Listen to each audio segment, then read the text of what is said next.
안녕하세요. 저는 사람의 이야기로 과학을 말하는 과학 커뮤니케이터 플라스크입니다. 저는 오늘 여러분께 중독을 예방하는 과학이라는 주제로 말씀을 드리게 되었는데요. 중독이라고 했을 때 어떤 것들이 가장 먼저 떠오르시나요? 마약, 술, 담배, 혹은 게임.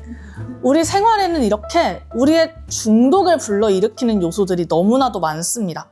오늘은 이런 중독 중에서도 가장 심각한 사회 문제, 마약 중독을 우리의 과학기술이 어떻게 예방하고 방지하고 있는지에 대해서 알아보려고 합니다. 마약 중독, 과연 얼마나 심각할까요?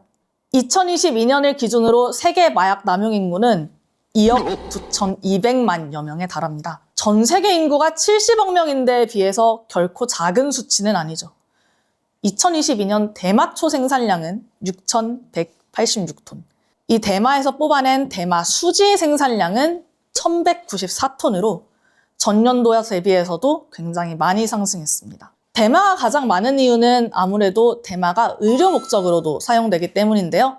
의료 목적 외에 가장 널리 사용되는 약물이기도 합니다. 2020년 이후에는 이 대마의 주성분, 마약 성분 중 하나인 칸나비디올이라는 성분에서 합성된 신종 물질들도 굉장히 많이 등장하고 있습니다. 대마는 보통 우리가 피운다라는 말을 많이 합니다.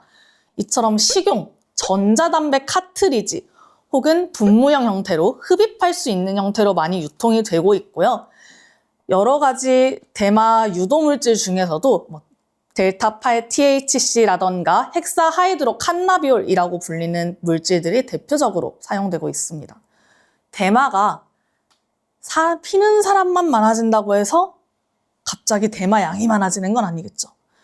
마약 밀수입, 밀매, 대마 이외 다른 많은 것들도 덩달아서 증가하고 있습니다. 그런데 이런 마약, 하루 이틀의 일은 아닙니다. 우리 인류의 역사 속에서 마약은 굉장히 뿌리 깊게 자리했습니다. 가장 오래된 마약, 몇 년 전일까요? 마약은 기원전 3000여 년부터 우리 사회에 뿌리 내려왔습니다. 그리스어로 감각을 없애는 이라는 뜻의 나르코에서 유래한 마약의 영문명은 나르코틱스라고 하는데요.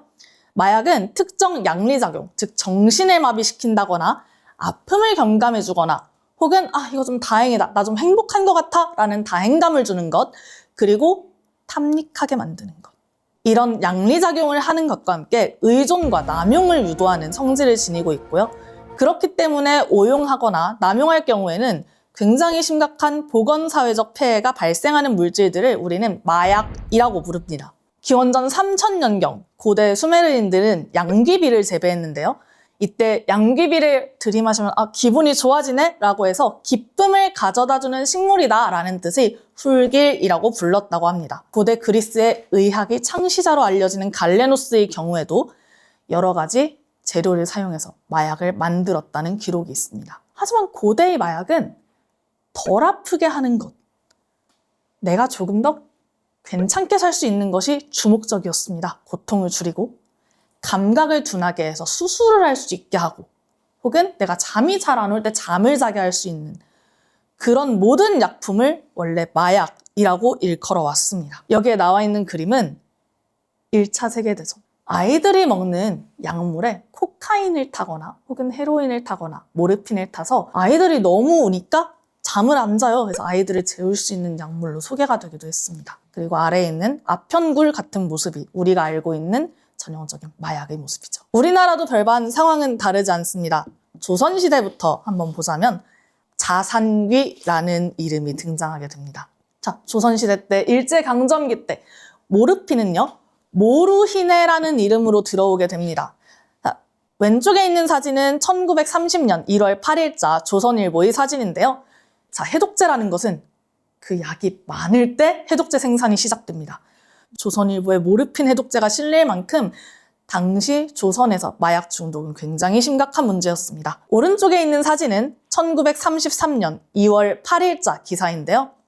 자신귀된 부녀가 상봉이라고 적혀 있습니다. 모르핀 중독자 부녀의 사연을 보도하고 있는 기사입니다. 모르핀은 보통 바늘로 투여가 많이 되었습니다. 정맥을 통해서 바늘로 투여가 되고 그 때문에 투약자들은 자기 몸에 바늘을 꽂죠.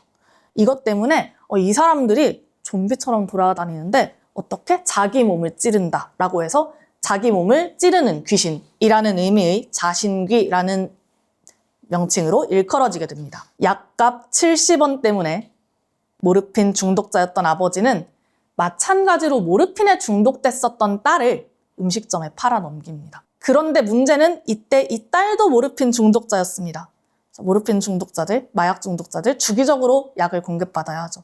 그렇지 못했기 때문에 딸은 중독을 이기지 못하고 식당에서 뛰쳐나왔습니다. 특히 아편을 정제했던 모르핀은 다른 약물에 비해서 값이 굉장히 쌌었고 사용하기도 간편했는데 당국의 규제까지 느슨했습니다. 병원을 통해서도 유행했고요. 만병통치약으로 남용하다가 죽는 사례도 굉장히 많았습니다. 특히 당대 문인들, 병약하고 폐결핵에 걸려있고 피를 토하는 이런 문인들도 진통제로 모르핀을 많이 사용했습니다. 밀매로 돈벌이에 나선 의사들도 있었죠. 그런데 언젠가부터 우리는 마약 청정국 대한민국이라는 말을 굉장히 많이 들었습니다. 사실 광복, 그것도 1960년대 이후의 얘기입니다. 하지만 정말 우리는 청정국일까요? 2023년을 기준으로 전체 수용자의 6.63%가 마약류 사범입니다. 법무부 교정본부에 따르면 출소자 죄명별 재복역률, 즉 2018년도를 기준으로 했을 때 금고 이상의 형을 선고받고 2020년에 다시 교정시설에 수용된 자들, 이들이 출소 후 3년 이내에 복역한 확률은 마약류 2위가 36.3%. 마약류보다 높은 것은 절반 수감되는 절도입니다. 폭력과 강도와 비교해도 마약류 수감자들은 재범률이 굉장히 높습니다. 2024년을 보았을 때 대한민국의 전체 마약 사범 또한 굉장히 큰 숫자입니다. 23,022명. 특히나 이런 마약 유통은 인터넷이나 SNS 등을 이용하게 되면서 더욱 빨리 퍼지고 있습니다. 마약을 접한 경험이 없는 일반인들도 다크웹 등을 통해서 문자 하나만 보내면 바로 마약을 구매할 수 있게 되었고요. 그 때문에 누가? 청소년들이 마약을 구매하는 경우도 많이 생겨나고 있습니다. 마약을 구매할 수 없는 경우에도 요즘에 지식의 산실 유튜브가 있죠? 영상으로 제조 방법이 나옵니다. 만약에 다른 약물은 모르겠는데 내가 카페인을 만들고 싶다라고 하면 핫식스 몇 캔을 가지고 어떻게 정제하면 순수한 카페인이 나온다 같은 것들은 실험 보고서에도 유튜브에도 굉장히 쉽게 찾아볼 수 있습니다. 마약 중 가장 유명한 대마 같은 경우에도 주거지에 제조시설을 갖추고 대마를 불법 재배해서 추출하는 경우가 적발되고 있습니다. 우선 범죄를 감시하고 처벌해보자. 조선시대, 대한민국 정부 모두 그렇게 생각했습니다. 조선총독부는 1935년 4월 25일 조선마약 취체령을 발표합니다. 정부 외에는 마약을 제조하거나 수입할 수 없게 하는 규제였는데요. 마약은 정부가 봉함한 것, 정부가 통에 딱 담아서 밀봉한 게 아니면 양도하거나 판매하거나 할 수 없다라는 규정입니다. 우리 정부에서도 마약류 관리에 관한 법률, 마약류 불법 거래 방지에 관한 특례법, 마약류 중독자 보호치료 등에 관한 규칙, 군수용 마약류 취급에 관한 규칙 등 마약을 규제하고 최대한 정부의 손에서 얘를 끝내보자라는 논의들은 굉장히 많이 있었습니다. 유통, 취급, 제조뿐만 아니라 중독자들까지 우리가 어떻게 같이 잘 살아보자라고 했었던 것이죠. 하지만 법은 모두 해결해주지 못했습니다. 여기에 있는 왼쪽의 그래프를 보시면 마약류는 보통 사람들이 나 재범하지 말아야지 라고 생각하는 시점은 실제로 법적 처벌을 받았을 때입니다. 하지만 불구속 구공판, 기소유예, 실제로 법적 처벌로 이어지지 않는 경우는 약 40%에 이릅니다. 이렇게 많은 법이 있는데도 불구하고 감시와 처벌만으로는 안 되겠다. 그래서 우리는 처음 마약을 찾기로 했습니다. 마약 탐지라고 했을 때 가장 먼저 떠올리는 건 세관에서 이리저리 돌아다니는 마약 탐지견의 모습입니다. 그런데 문제가 있죠. 2022년 기준 우리나라 마약 탐지견이 탐지할 수 있는 마약은 대마, 해시시, 코카인, 헤로인, 필로폰, 메스암페타민, MDMA 6종입니다. 문제는 이마저도 탐지견을 육성하는 데 2년이라는 시간이 든다는 겁니다. 아주 갓난 강아지 때부터 이 탐지견이 제대로 이거 대마예요 하고 컹컹 짖을 때까지는 2년의 시간이 걸립니다. 그런데 신종마약은 지금 이 순간에도 새로운 합성물들이 쏟아져 나오고 있습니다. 마약 탐지견, 공항 세관이 있죠. 혹은 항만에 있습니다. 이것은 우리나라로 들어오는 마약을 차단하기 위한 것입니다. 공급 차단 위주의 해결책으로 원천 봉쇄는 어렵습니다. 누가 제 술에 약을 탔어요 해서 제 머리카락을 뽑아서 가져간다라고 했을 때, 혹은 소변 검사 키트를 가져간다라고 했을 때 문제. 모발에 잔존하는 마약은 굉장히 적습니다. 정확히 찾아내는 건 매우 어렵고요. 전 세계적으로도 아직 해당 기술은 계속해서 개발되고 있는 상황입니다. 합성대마의 경우에는 합성된 종류에 비해서 감정 가능한 종류도 적습니다. 그래서 유통책을 먼저 검거하는 것을 우선하고 있지만 검거가 쉽지 않다는 것이 문제죠. 물론 검거를 위해 혹은 미리 방지하기 위해서 굉장히 많은 센서들이 개발되고 있습니다. LSG 센서, EAB 센서, 계면활성제 이용 센서, 오펫 기반 센서 등 소변 검사를 통한 센서나 혹은 마약이 들어있는 술을 톡 떨어뜨렸을 때 색깔이 변하게 하는 센서들, 그런 센서들이 계속해서 개발은 되고 있어요. 문제는 마약 또한 검출되지 않는 마약이 계속해서 개발되고 있다는 겁니다. 머리카락이나 혈액, 소변을 이용한 기존의 검사 방식은요, 기기가 필요합니다. 굉장히 큰 기기가 필요한데 문제는 내가 약에 당했을 때 나에게 키트가 있는가? 채취할 수 있는가? 내가 약에 당했다고 알아차렸는가? 그리고 적당한 시간에 국과수에 그걸 넘겼는가? 그러지 못할 가능성이 훨씬 높습니다. 시간이 많이 사용되고 커다란 분석 장비가 필요하고 이 분석 장비를 다룰 줄 아는 전문가 또한 필요합니다. 현장 진단에서는 사용할 수 없는 방식이죠.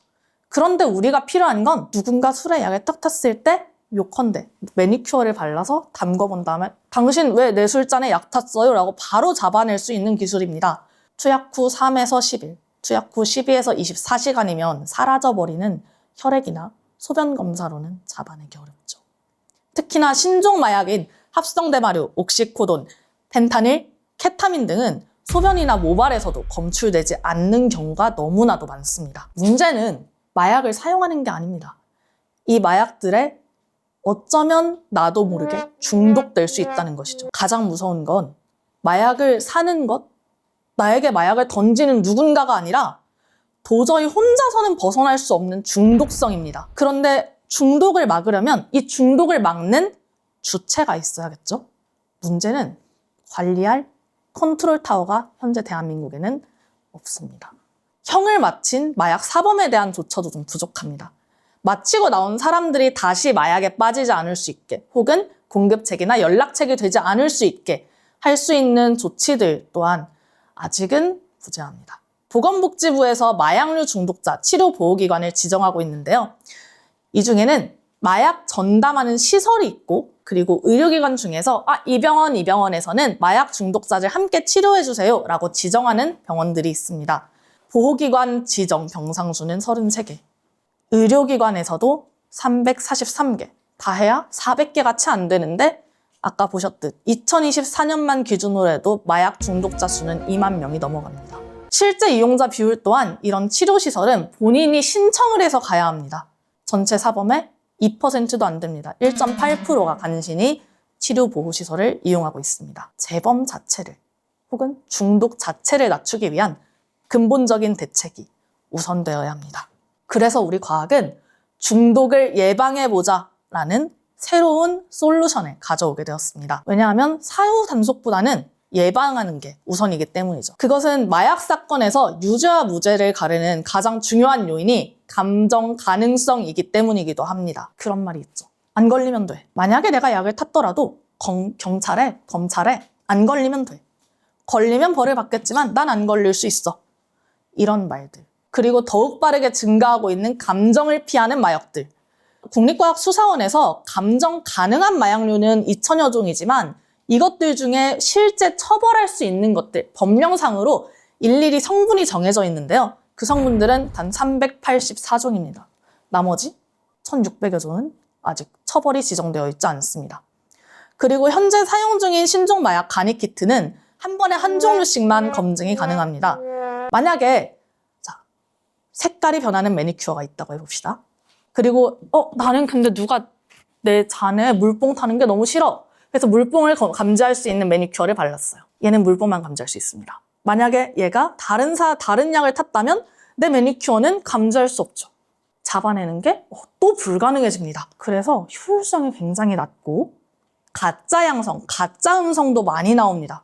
문제는 이게 청소년 마약사범들에게 들어갔을 때 효과적인 예방, 관리에 한계가 있다는 겁니다. 그래서 우리는 새로운 대응 방식으로 합성생물학에서 그 해법을 찾았습니다. 검출되지 않는 마약들이 계속 쏟아져 나오면 우리 한번 AI로 어떤 마약들이 만들어질 수 있을지 예상해보고 얘네들을 우리가 먼저 대응해보자 라는 생각을 한 거죠. 새로운 마약들 혹은 대사체에 대해서 다중인지, 한 종류가 아니라 한 5개 정도에 반응할 수 있는 센서를 만들자, 즉 5개에 반응할 수 있는 결합 단백질을 만들자라는 논의가 이루어져 있고, 그리고 분자 동력학 시뮬레이션 기법이라는 것들을 이용해서 먼저 어떤 마약들이 생산될 수 있을지 선제적으로 후보군들을 만들어 보는 겁니다. 이런 것들은 타겟 마약류의 특정한 화학 구조에 인지하고 결합할 수 있는 단백질을 발굴하는 것에 먼저 목표가 있고, 자, 그리고 하나만 검출하지 말고 요거 하나 담궜을 때 나는 GHB도 좀 위험해 보이고 헤로인도 위험해 보이고 코카인도 위험해 보이는데 얘네 다 검출할 수 있게 해주세요. 그런 모두 검출할 수 있는 센서를 만들어보자 라는 겁니다. 국민생활안전 긴급대응연구에서 이 연구를 진행하고 있습니다. 표적별 결합단백질을 생산하고 여러 마약을 우리 한꺼번에 검출해보자 라는 전략, 그리고 우리 복잡한 분석기기, 우리는 그런 거 읽을 줄 몰라요. 색깔만 변하게, 소리만 나게 우리가 바로 알아차릴 수 있게 해주세요. 비전문가도 사용할 수 있는 센서를 개발하고 있고요. 이런 것들이 좋은 것은 현장에서 빠르고 간편하게 진단해서 당신 내 술잔에 약 타려고 했어요? 라고 바로 잡아낼 수 있다는 겁니다. 이런 것들은 과학기술이 먼저 선행해서 나가야만 하는, 그렇게 만들어질 수 있는 사회안전망이라고 볼 수 있겠습니다. 더 이상 과학기술은 우리 사회 문제와 떨어져 있지 않습니다. 사회에서 과학이 만들어지고 다시 과학기술이 우리 사회를 만들어 나갑니다. 이런 기술 개발은 역시 한순간에만 이루어지진 않습니다. 계속해서 이슈 모니터링을 하고 준비를 하고 R&D 주제로 공고를 냅니다. 공고를 내서 저희 연구 다 됐어요, 퍼뜨려주세요 하고 바로 퍼뜨리는 것도 아니고요. 계속해서 현장에 이거 진짜 쓸모 있는 연구예요? 라는 실증, 검증 단계를 거칩니다. 이런 전 과정을 포함해서 과학기술정보통신부 등은 국민생활안전 긴급대응 연구 사업을 진행하고 있습니다. 예기치 못한 재난, 그리고 안전 문제에 이제는 과학기술이 한 발 더 앞서 나가야 합니다. 연구비를 지원하고 사전에 준비하고 그리고 실제 생활에 이용될 수 있도록요. 중독으로부터, 위험으로부터, 재난으로부터 안전한 우리 사회를 이제는 과학기술이 만들어 나갈 차례입니다.